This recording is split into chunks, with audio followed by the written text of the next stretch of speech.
আসসালামু আলাইকুম। খাদ্য ওয়েবসের আরও একটি নতুন পর্বে সবাইকে অনেক অনেক স্বাগত। আজকে দেখাবো কাঁচা আমের দুইটি মজার রেসিপি। গ্রীষ্ম মানেই ঝড় বৃষ্টি আর আমের মৌসুম। কাঁচা আমের দুইটি টক ঝাল মিষ্টি রেসিপি, কাঁচা আমের টক আর কাঁচা আমের জুস। এই মাস্ট ট্রাই টক ঝাল মিষ্টি রেসিপি দুইটি দেখার জন্য খাদ্য ওয়েবসের সাথেই থাকুন। আমাদের অন্যান্য রান্নার আপডেট পেতে ফেসবুক, ইনস্টাগ্রামে ফলো করুন আর ইউটিউব চ্যানেলটি অবশ্যই সাবস্ক্রাইব করুন। গ্রীষ্মের দুপুর মানেই সূর্যের প্রচণ্ড তাপ আর খাখা রোদ্দুরের তপ্ত বাতাসের আগুনের হলকা। বাইরের প্রচণ্ড গরম থেকে ঘরে ফিরে এক গ্লাস ঠান্ডা ঠান্ডা কাঁচা আমের দারুণ স্বাদের জুস আপনার শরীর ও মন দুটোই জুড়িয়ে দিবে। কাঁচা আমের খাট্টা বা কাঁচা আমের টক খায়নি এমন কোনো বাঙালি খুঁজে পাওয়া দুষ্কর। কাঁচা আমের মৌসুমে এই টক না হলে যেন চলেই না।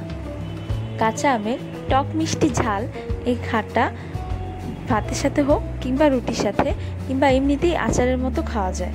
বাঙালির প্রিয় খাবারের শীর্ষ তালিকায় রয়েছে এই ঐতিহ্যবাহী খাবারটি। আজকের পর্বে কিছু টিপস সহ আমি শেয়ার করব কিভাবে একেবারে কম সময় এই সহজ দুইটি খাবার তৈরি করা যায়। জন্য রেসিপি দুইটি স্কিপ না করে পুরোটা দেখবেন। কাঁচা আমের সিজন শেষ হয়ে গেল, ফ্রিজে রাখা ফ্রোজেন কাঁচা আম দিয়েও এই রান্না দুইটি করা যায়। কি দেখে জিভে জল আসছে তো? তাহলে চলুন দেরি না করে শুরু করা যাক। প্রথমে আমি নিয়ে নিচ্ছি 3টা মাঝারি সাইজের কাঁচা আম। এখানে কাটার পরে প্রায় 1 কেজি পরিমাণ হয়েছে। এগুলো আমি খোসা ছাড়িয়ে ভালোভাবে কেটে এর সাথে 3-4টা কাঁচামরিচ দিয়ে এরপরে আধা কাপ পানি দিয়ে দিচ্ছি। এই সব কিছু আমি একটি ব্লেন্ডার অথবা মিক্সারে ঢেলে নিচ্ছি। যেন ভালোভাবে ব্লেন্ড হয় সেজন্য প্রথমে আমি অল্প পরিমাণে পানি দিয়ে দিচ্ছি। এবার এই কাঁচা আমের মধ্যে আমি দিয়ে দিচ্ছি আধা কাপ পরিমাণে পুদিনা পাতা। আপনারা এর ফ্লেভার পছন্দ না করলে নাও দিতে পারেন। সাথে দিচ্ছি 1 কাপ পরিমাণে ধনিয়া পাতা। পুদিনা পাতা ফ্লেভারটা অনেক স্ট্রং, এজন্য পুদিনা পাতা বেশি না দেওয়াটাই ভালো। দিয়ে দিচ্ছি স্বাদ মতো লবণ। আমি এখানে আধা চা চামচ ব্যবহার করেছি। আর সাথে 3/4 কাপ চিনি দিয়ে দিচ্ছি। মিষ্টি বেশি বা কম খেতে চাইলে চিনির পরিমাণ বাড়িয়ে কমিয়ে নিতে পারেন। এবারে দিয়ে দিচ্ছি কিছু বরফ কুচি।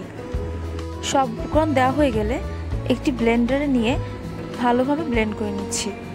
কিছুক্ষণ পর ভালোভাবে ব্লেন্ড হলে এতে আমি আরও আধা কাপ পানি যোগ করে আবার ব্লেন্ড করছি। প্রথমে আমি পানি দিলাম না, যাতে উপকরণগুলো ভালোভাবে ব্লেন্ড হয়। ব্লেন্ড করা হয়ে গিয়েছে, দেখতে পাচ্ছেন জুস কতটা ঘন হয়েছে। এবার পরিবেশনের পালা। এটি ছাঁকনির সাহায্যে ছেঁকে তারপর আমি এটা পরিবেশন করব। ঠান্ডা ঠান্ডা পরিবেশনের জন্য উপর থেকে কিছু বরফ কুচি দিয়ে দিলাম। এবার আমি পুদিনা আর লেবু দিয়ে সার্ভ করছি। ইনগ্রিডিয়েন্ট সহ রিটেন রেসিপির জন্য আমার ইউটিউব চ্যানেলটি সাবস্ক্রাইব করুন। এই জুস আপনারা ফ্রিজে একদিন রেখেও সংরক্ষণ করে খেতে পারেন। তৈরি হয়ে গেল চটপটে মজাদার কাঁচা আমের টক ঝাল মিষ্টি শরবত। আপনারা চাইলে ছোট ছোট আমের টুকরো উপরে দিয়েও পরিবেশন করতে পারেন। এখানে আমি অস্বাস্থ্যকর কোনো উপকরণ ব্যবহার করিনি। এই জুস একই সাথে হেলদি আর দারুণ মজাদার।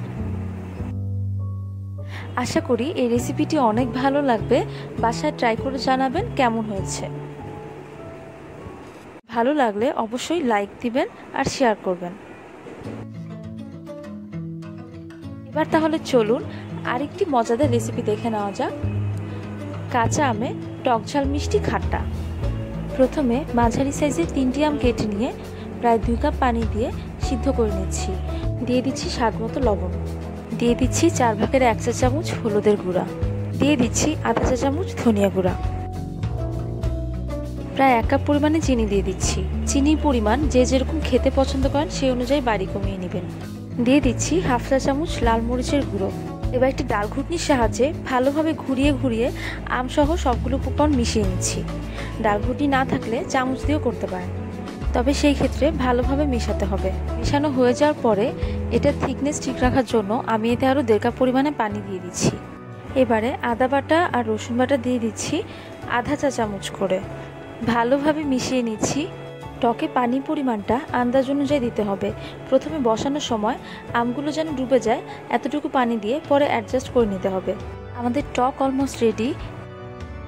এবার বাগারের জন্য একটি প্যানে তেল গরম করে তাতে দিয়ে দিচ্ছি 1/2 চা চামচ রসুন কুচি। দিয়ে দিচ্ছি 1 চিমটি পরিমাণে জিরা।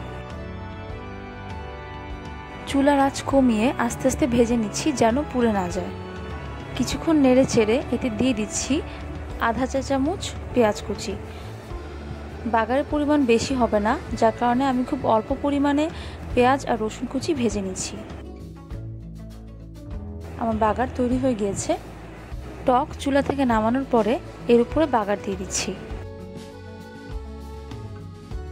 বাগার পুরোটা দেওয়া হয়ে গেলে এটা আমি হালকাভাবে নেড়ে দিচ্ছি, বেশি নাড়ব না। একবার ঘুটে দেওয়ার পরেই তৈরি হয়ে গেল আমাদের কাঁচা আমের টক ঝাল মিষ্টি আমের খাট্টা। আপনারা ঘনত্ব দেখতে পাচ্ছেন। এরকম ঘন করার জন্য পানির পরিমাণটা ঠিকমতো দিতে হবে। এটা দেখতে যতটা মজাদার হয়েছে, খেতেও ততটাই সুস্বাদু। দিনে যে কোনো সময় এই আমের খাট্টা আচারের মতো খাওয়া যায়।